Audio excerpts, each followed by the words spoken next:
Leadership is not tested by comfort at the top, but by commitment in times of collective hardship. Today on Big Story, we interrogate a movement that speaks volumes about power, promise, and responsibility. A moment that forces us to ask, what message does it send when the seat of power disconnects itself from the system that people are forced to endure? In 2023, Nigerians were handed a promise, clear, bold, and unambiguous. Then presidential candidate Bola Tinubu, flying the flag of the All Progressives Congress, declared to the nation, if I don't give you constant electricity for 4 years, don't vote for me when I come back for a second term. Those words resonated deeply in a country where darkness has become routine, where businesses collapse under generator cost, hospitals battle power outages, and households live in hope rather than light.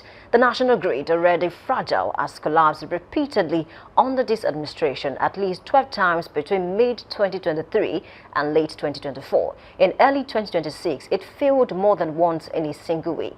Then came the announcement. Aso Rock Villa plans to disconnect from the national grid, relying instead on a 17 billion naira solar power project. At the same time, Socio-Economic Rights and Accountability Project raises alarm over more than 128 billion naira allegedly missing from the power sector, funds meant to fix the very grid Nigerians depend on.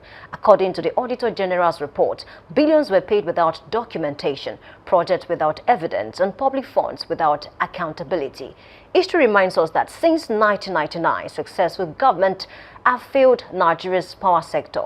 This is not an argument against renewable energy. Solar power is the future. Today on Big Story, we examine what the disconnection of Aso Rock truly means for Nigerians, for democracy, and for accountability. My guest is a researcher, public affairs analyst, Ignatius Boseleme Ofino, Amoluayemi Adelako, and this is Big Story. Good morning and welcome. Good morning, Yimi. Good morning, Ofino. Okay, what we are looking at this morning is a bit intense. I mean, for a lot of Nigerians, at the time when the current president was contesting, he made a promise to Nigerians. If I don't give you steady electricity, do not vote for me. Looking back now, about 32 months into his administration, how well will you explain that promise and what is obtainable in Nigeria today in terms of electricity? Thank you very much, Yimi. The president did made a promise during his campaign. Yes. That if I don't give you a constant electricity supply, don't vote for me if I come back for a second term. That was the promise he made. Yes. But now has he fulfilled that promise?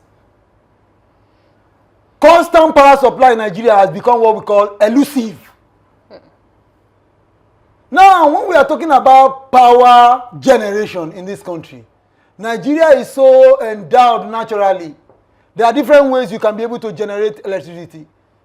But we are talking about renewable energy now, which is a clean energy. Okay. You talk about the solar energy. But now, for solar energy generation is limited. Let me give you an example. You know, we have what we call the mini solar panel in our homes that we use. Not every of these electrical appliances can it be able to generate, to carry. But when you are talking about hydro electric power supply, you are talking about water. It has the capacity to light every of your electrical appliances at home and in industries too. Now, this government made a promise. Now, the government is yet to fulfill that promise. Now, money has been spent, undocumented, 128 billion. And yet, we don't have what we call a constant power supply. And the president has a decision to make now. He wants to disconnect Aso Rock from the national grid.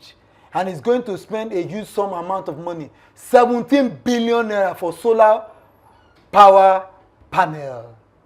To me, there is one thing we must understand.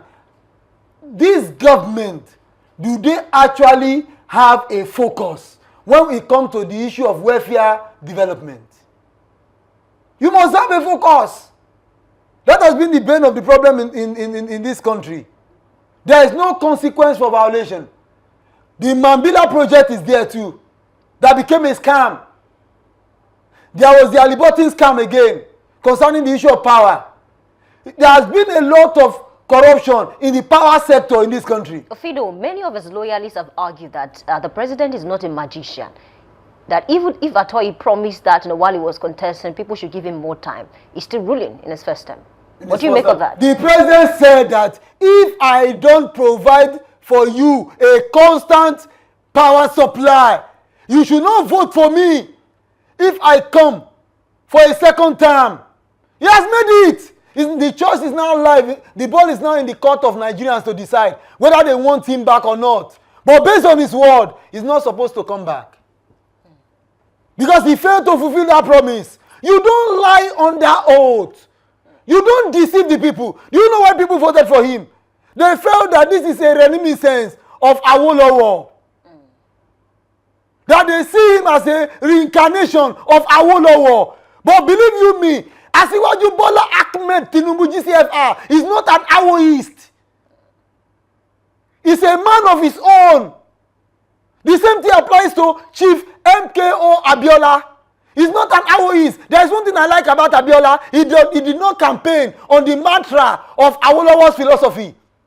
But Asiwaju Bola Ahmed Tinubu was always campaigning on the mantra of what? Awolowo, that he is an Awoist. Mind you, Asiwaju Bola Ahmed Tinubu is a capitalist. Chief Jeremiah Oyeniyi Obafemi Awolowo is a socialist. You can see. Ofino, so what will you make of what is happening currently? Because apart from the politicians, the governors, in his party that are contesting from, people are even promising him vote, 2.5 million votes. We are going to give you the entire Abia. You are going to win Abia and things like that. What do you make of Nigerians who are also, supporting this current administration, and they have vowed that they will support this administration with their resources, with everything that they have, and they are Nigerians? You are talking about the political class. Not the totality of Nigerians. You are not talking about the Nigerian masses. Those that are talking that we promise the president 3 million votes, 100 million votes. Those are the politicians. But there are Nigerians who are not politicians who are also supporting this. The political class represents what? A microcosm of the larger society. It is the Nigerian masses that are being oppressed that will decide who is going to govern them in 2027.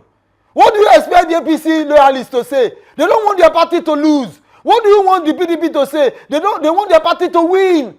Let me tell you what this man said, Thomas Sankara of Burkina Faso. He said, we cannot be friends of those who oppress us, who exploit us, and who also did what? Humiliate us. I repeat again, Thomas Sankara of Burkina Faso of blessed memory. You know what he said? He said, we cannot be friends with those who oppress us, who exploit us, and who also what? Humiliated us. That's a philosophical maxim. It's now left in the hands of what? The masses who have been deprived of basic amenities, who have been deprived of constant electricity supply. Okay, Ofino, it cannot be proven to the large extent, especially looking at what is going on in the country now. I'm sure you are aware of the City Boy movement. Majority of those people who are now, taking up the flag now, doing all sorts, for this current administration, they supported a particular candidate in the last election. But now they have tilted towards this administration, and they are members of the City Boy movement. And many of them are campaigning seriously, for this administration. And there's something we call media propaganda. It's all about media propaganda. We have seen cases. A governor will commission 2 kilometer length of road. 2 kilometer length of road. But when the media want to zoom it, they will zoom it that it was 10 kilometers. 2 kilometers will be inaugurated. The remaining 8 kilometers will be left undone. It happened in this country. Media propaganda. I don't believe in media propaganda. That was why Malcolm X made a statement. It was a philosophical statement. You know what he said? He said the press is the most powerful entity on earth. They have the power to make the guilty innocent, and the innocent guilty. This is power. But how justified is this assertion on ethical grounds? So it's all about media propaganda. The media propaganda is there on print. It is also there on visual. It is also there on the social media platform. It is the masses that must decide whether they want to liberate themselves from the siege of oppression or not. Freedom is a choice. Slavery is also a choice. Ofino, now let's talk about past administrations, because another argument that this administration has brought to the fore is that past administrations could not even solve this problem of power, and then they keep pumping money into it, and of course they are saying do not actually take it out on us as well. So give us more time. As a matter of fact, it's looking impossible. Is it possible for Nigeria to have a government that will solve the problem of electricity? We need a radical leader. A radical leader that is focused, that has that vision, like that is willing to die for the country. Let me give you an instance. General Muritala Muhammad, Ramat Muhammad, of blessed memory. He only ruled Nigeria for 6 months before he was being assassinated in a failed coup by Lieutenant Colonel Sumka Dinka. But up to date, people are still celebrating General Ramat Muritala Muhammad. He ensured that most of the public infrastructure in this country today became what? Indigenized. But that was many years ago, Fede. That was in 1975-76. 2026. Yes! Most people that were in that regime, they are still part of us today, who witnessed that generation, who witnessed that era. So if the president has made a promise that if, look at it, conditional clause, if I fail to give you a constant power supply, you should not give me your vote for a second term bid. We are not fools in this country. We are sane. Most of us are very intelligent. Forget about those, the masses, who have become what? Moles. Among the masses, we have those who have betrayed the struggle. They are there. The possibility is there to judge each and every one of us for what we have done in this country. If you have done what is good for this country, posterity will judge you right. If you have also done what is evil for this country, posterity will also judge you right. Now, the president has made a promise, and that promise is yet to be fulfilled. Ofino, let's talk about the 17 billion naira now set aside for this new solar system for Aso Rock. And of course, the 128 billion naira talked about by Serap. The defense of the government about this solar is that they are trying so much to ease the burden on the national grid. Does that argument, does it appeal to you in any way? It's a weak argument. Very weak. I like this man, Mahatma Gandhi. He told the Indians that we will continue to use our textile. We won't use foreign textile. He was always using the Indian textile. It's just a long yarn like that. Just like a wrapper. Okay. Over his body. Then he has a small structure. Mahatma Gandhi has a small structure. As the first Indian leader, he was the one that led them in that struggle. He believed in what we call non-violence when it comes to the issue of agitation. Now, we are talking about providing electricity for Nigerians, not as a privilege, as a right. Electricity should be a basic right, not a privilege. In this country, it's a privilege. Now, you have to provide electricity for yourself in this country. You have to provide security for yourself in this country.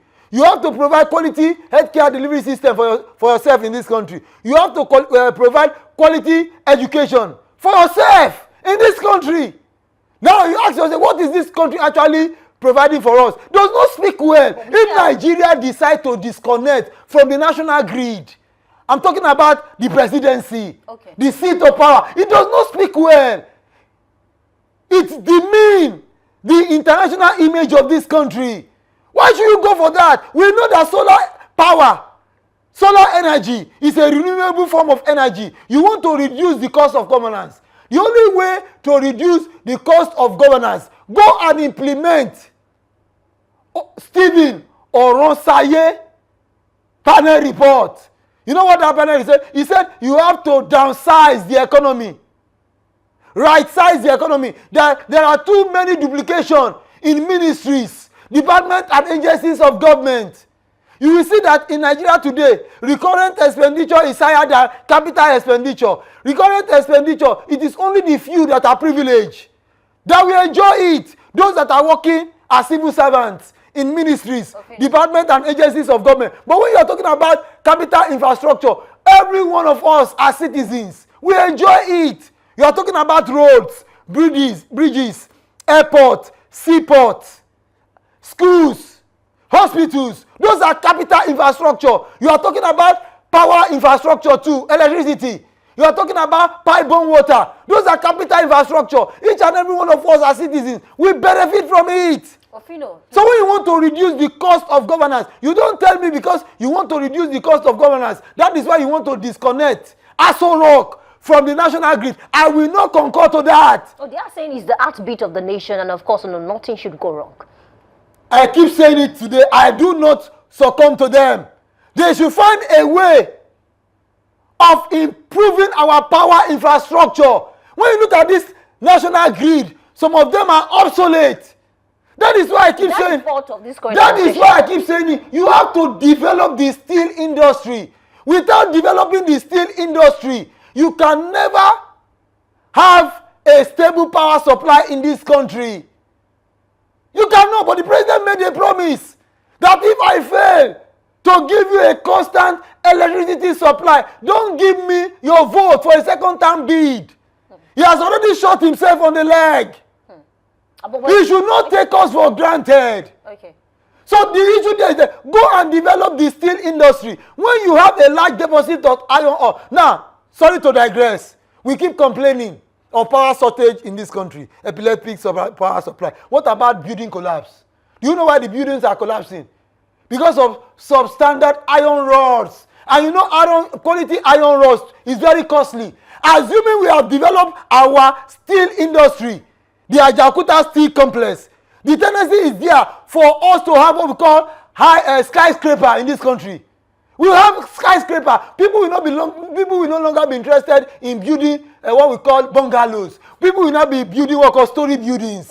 Because they know that we have quality iron rods. We have quality steel products. When you are talking about iron, steel is the alloy of iron and carbon based on chemistry. Because of time, this government have also argued, sincerely to say that, most, foreign countries, developed countries, they have also adopted this solar, and they've combined it with the primary source of power.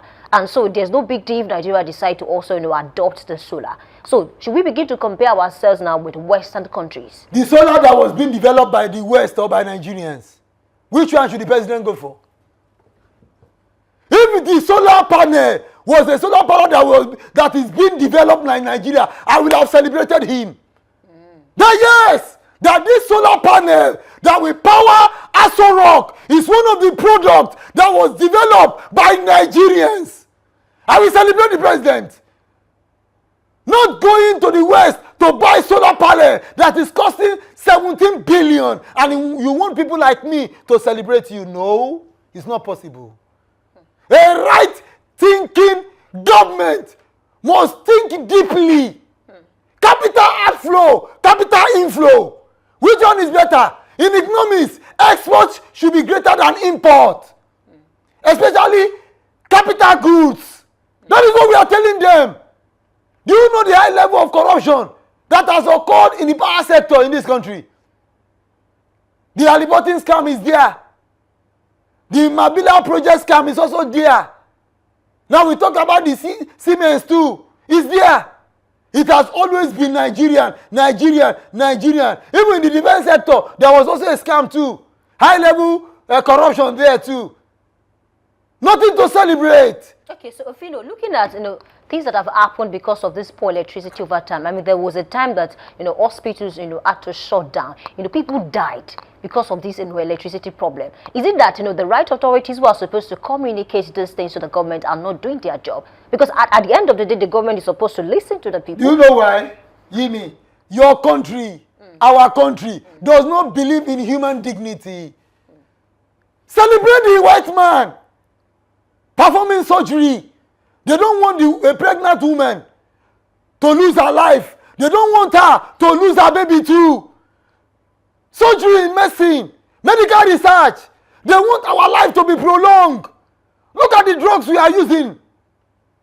They all came from what? Herbal products. They were able to refine it.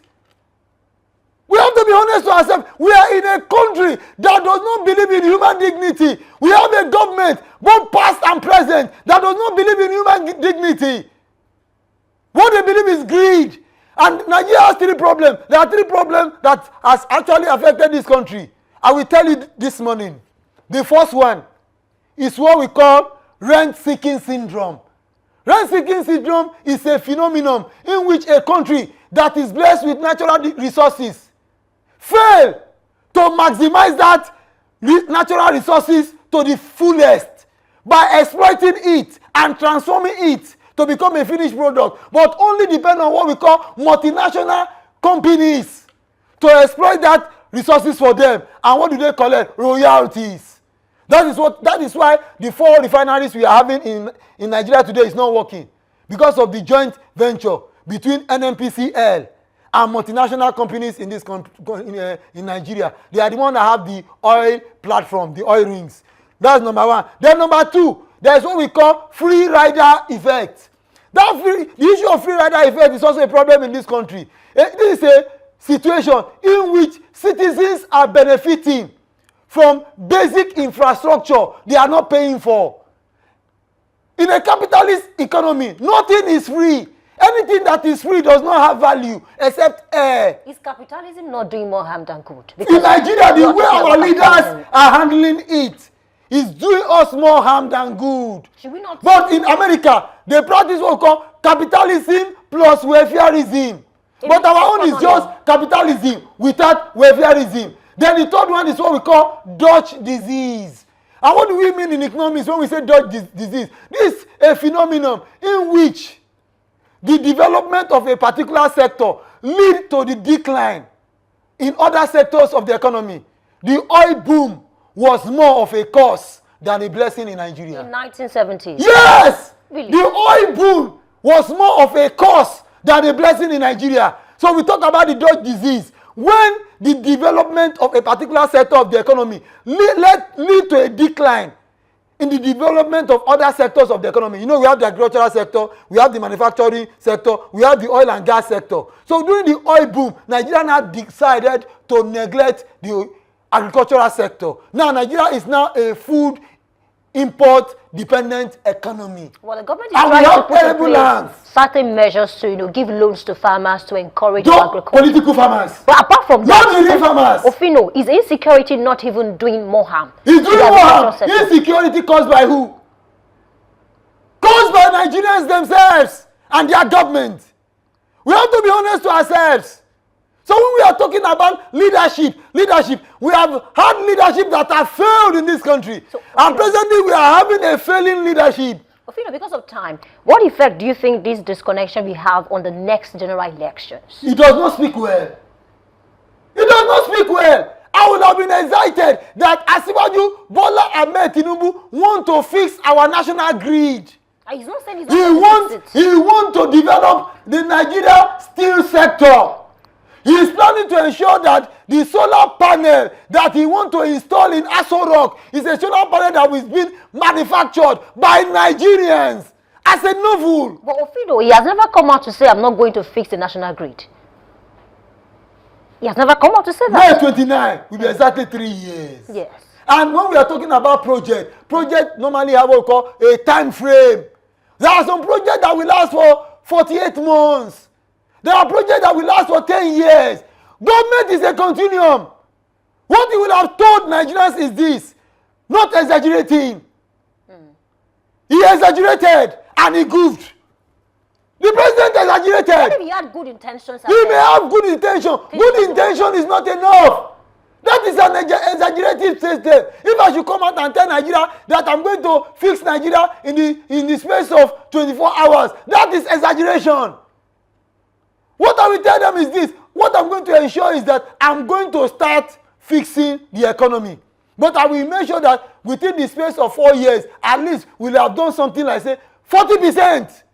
So if they now discover that this president is trying, he has done the project for 40%, The sincerity is there. He has that political will. They give him the second term. In the second term, they know that the probability is there for him to also fix it for another 40%, making what? 80%. No, any candidate the president will now present, people will vote for that candidate again so that he can be able to complete the remaining 20%. Government is a continuum. The last question before we go now.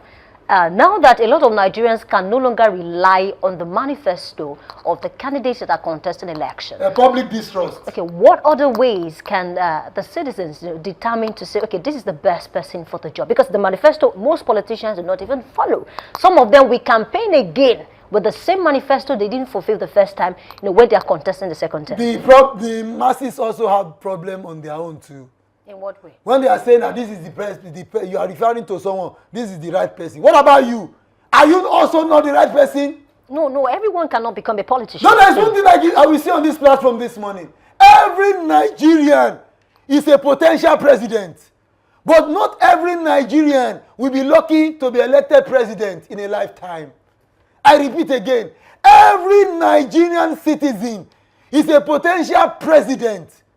In a country where it costs... But not every Nigerian citizen will be so privileged to be president in a lifetime. Because I was going to say, in a country where it costs, millions or billions of naira to contest elections. Yeah, every Nigerian might be a potential candidate or a potential president, but it costs a lot to even enter into that realm of politics in itself.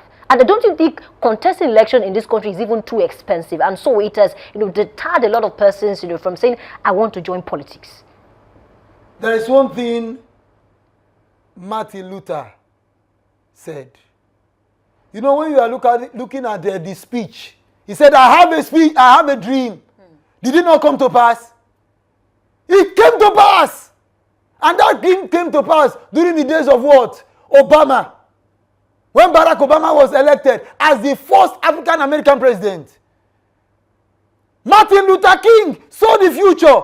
That a day will come, my children will not be judged by their skin color. But by the content of their character. So that was a philosopher. Nigerians should dream. Yes. Okay. We have a leader. One day the leader will emerge. Okay. Cyprian Quincy of Ghana wrote, the beautiful ones are not yet born in Ghana. The same thing applies to Nigeria. The beautiful ones are not yet born. When it comes to the issue of right leadership in Nigeria, what we are having in Nigeria today is sycophants. I think it's a fine place to leave it this morning. It's a conversation that will continue maybe after the elections. But then, if is saying to Nigerians this morning, dream big. Have a dream, have a big dream. It's a fine place to leave it this morning. Of course, we need to go. Power that isolates itself from the people ultimately loses its moral authority. As we conclude today's discussion, and of course, Ofino has been able to reel out quite a number of things. One truth stands firm. Electricity is not a privilege. It is a basic responsibility of governance. Yes, Nigeria's electricity crisis is decades old, but leadership is not measured by inherited problems.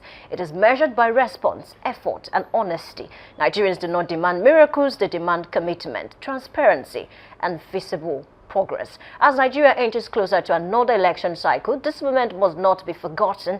Promises must be scrutinized, performance must be measured, leaders must be held accountable, not by sentiment but by result. Renewable energy should light the nation, not just the villa. Reform should strengthen the grid, not abandon it. And democracy must deliver dividends beyond speeches. History is watching, Nigerians are watching, and the ballot box, ultimately, remember, Amoluayemi Adelakwan. A big thanks to Fino Ignatius Abosalime for being a part of Big Story this morning. Thank you. We need to take a short break and we'll come back. We move on to Trend Watch. Please stay with us. We'll be right back.